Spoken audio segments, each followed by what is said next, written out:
So if there's one thing I love in the horror genre, it's like high concept titles that defy expectations. So with like Clown in a Cornfield, there's clowns, there's cornfields, but there's more to it.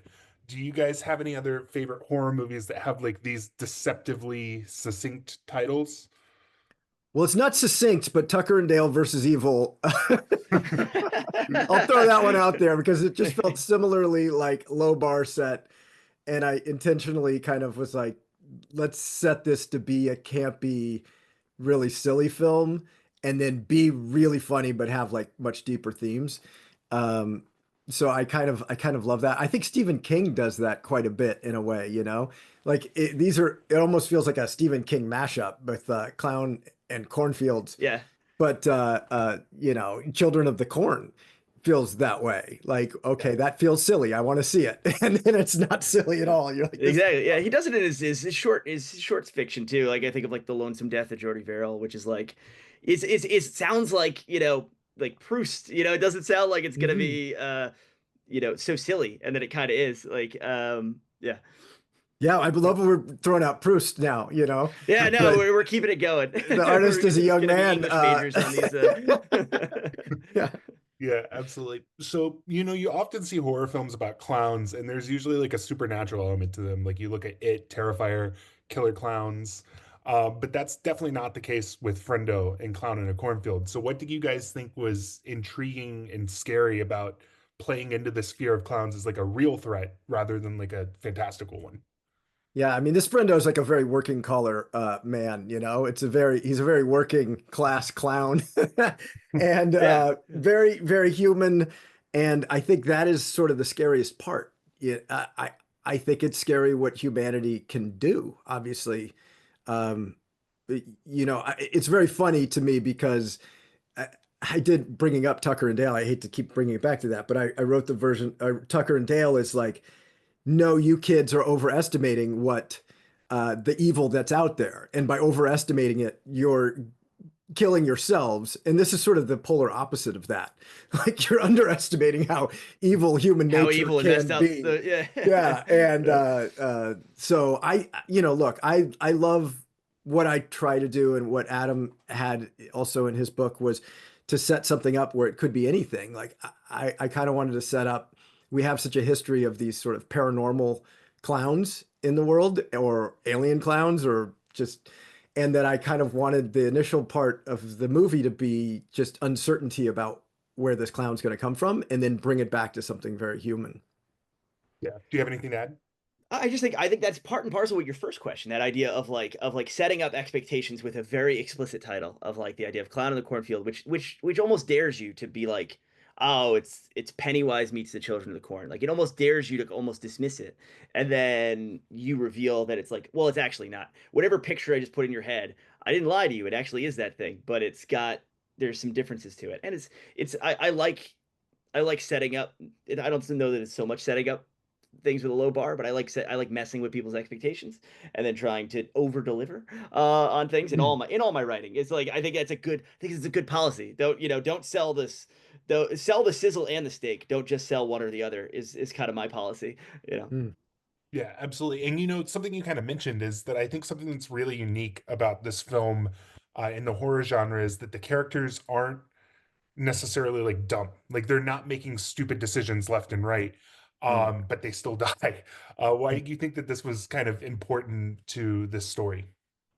I mean, from my perspective, it's like the most horrific thing is when you don't really have a choice, when you and part of the mechanism, and this is one thing I invented for the movie that wasn't in the book, but there's a little, I call it a friendo box, but a little musical box. And when that thing pops, like you're doomed, right? In Yeah. a way, the monkey had a similar thing, and I didn't see that movie till recently, but like that setup to me is sort of so horrific that there's a fate awaiting you that you're not going to be able to escape.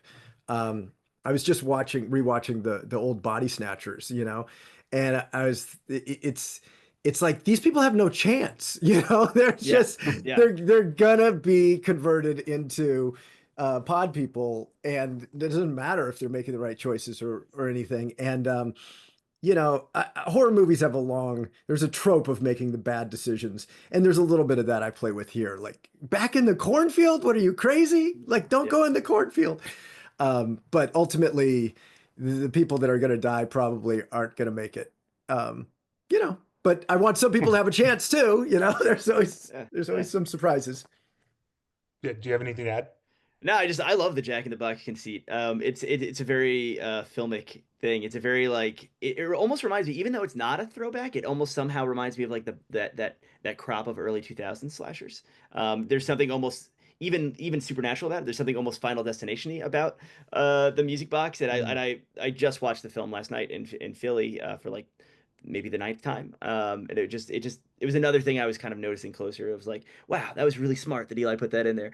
Yeah, and yeah, there's something you can make all the right decisions in life, still get hit by a bus. That's the what I, it is. yeah, That's what horror is. That's what real horror is. And we've got a lot of fun, safe horror here, but we've got over all of it this almost umbrella of existential horror. Yeah, so which is great to me. You get to have your cake and be sad and depressed about it too, but not too long because it's also there's fun. there's also like this old element of in the 80s there was always sex, or like if you were off having sex, that was the thing, that was the cue. You were about to get killed or you were wanting to or whatever. And I tried to play with that as well, as a theme in this, and sort of reverse that a bit. But there's cues in a lot of old horror movies that, like, oh, these people are doomed.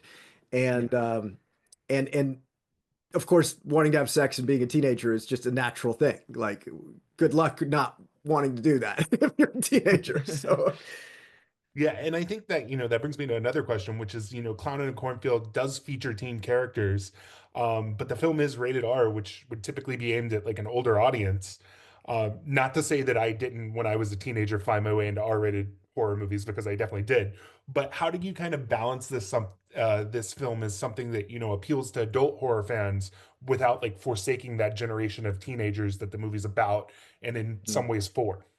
Well, I mean, to me, I just don't want to underestimate them. It's like you say, we grew up all watching R-rated horror films and then saying, well, this movie's not for me. So I think there's this weird dichotomy that, like, older people come up with, that, like, oh, teens really want to watch like light horror. And I think I wanted to make sort of hard horror that was still entry horror. Like, I would love if this is the first Yeah. horror movie that, at 12. In fact, I've seen some kids that are 12 years old in the screening, younger even. Yeah. Yeah. And this kid, when I just watched it in LA, he was 11 and he loved every minute, never closed his eyes. He was sitting right in front of me. He was turning around and high-fiving me. Like, that's the Nice. best Oh, that's scene. so I good. That's such love a this great moment thing. with the head being decapitated. I mean, Oh God. and his dad was just like, my son loves horror. I don't know what to tell you. It makes me so Um, happy. and so I want to be that first movie, like, say in 20 years, I hope that kid is having an interview like this. And a guy like you is saying, what was the first experience you had that made you want to be a horror film director? And he says, I saw a clown in a cornfield in the theater. Um, I don't think it's horror light, that gets kids. I mean, Five Nights at Freddy's, of course, was trying to get the widest possible audience, but all the kids I know make fun of that movie. They don't love Five Nights at Freddy's. They love the IP. Why are we throwing Ah, shots at Five Nights at oh, Freddy's? sorry. Every time I'm on a podcast with you, you're like, these motherfuckers over No, no, at no. Oh God. I love Blumhouse. I love but they made a choice to, like, go, okay, I'm just saying, they made a choice to go very easy on it. And I wanted to do something that was a little bit pushing the boundaries of what they're into. I mean, and I had the chance to, of course. The producers were like, go, Eli, go. Yeah, absolutely. Well, do you have anything to add? I mean, the books are teen books. The books are YA books. They're meant for a teen audience, and they're in the young adult section. Like, I'm technically like, a children's author in a weird way. Even though if you read the books and you look at the movie, like, oh, they're both R-rated.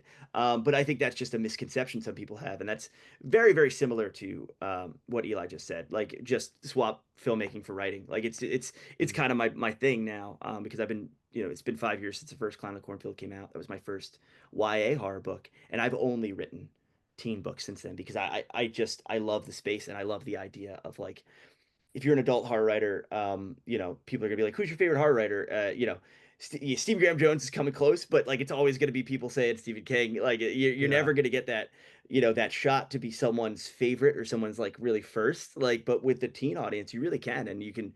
I want to write stories that speak to teens, that get them excited about the genre, because it's I made this my life. Like I love this genre so much, and I like to kind of proselytize for both the written word and cinema, for this genre. So like, you know, and I want kids to enjoy the ride, and Yeah. I think, you know, part of that comes from don't don't water it down for them. Like, you know, teenagers, I don't know if some parents are ready to hear this, but some teenagers swear. Some teenagers drink. Some teenagers get their heads chopped off. So like it's you know, it's you got to be true to it, I think, and that's what that's why part of the reason I'm so enamored with Eli's film is that R-ratedness, like really, you know, makes me so happy. Yeah. Are there any films you don't like, Adam? Just maybe throw one under the bus. So No, no, yeah, I ain't gonna do it for current ones that could for people that could hire me. Yeah, happens all. Yeah. That's the thing; it happens all the time. But I'll be like, I'm very vocal film person. People Hey will be like, oh, guys, he's so going sorry into to a movie. interrupt, but we Oh do no. have to end things Oh now so yeah, the sorry next about interview that. can we're come. we're talking too much. I'm No, you're sorry, good. All Sean. right, Well, sorry. No, it's fine. Just let you know. thank you again for your time, and I look Thank forward you, to seeing Jeff. what you guys do next. Okay.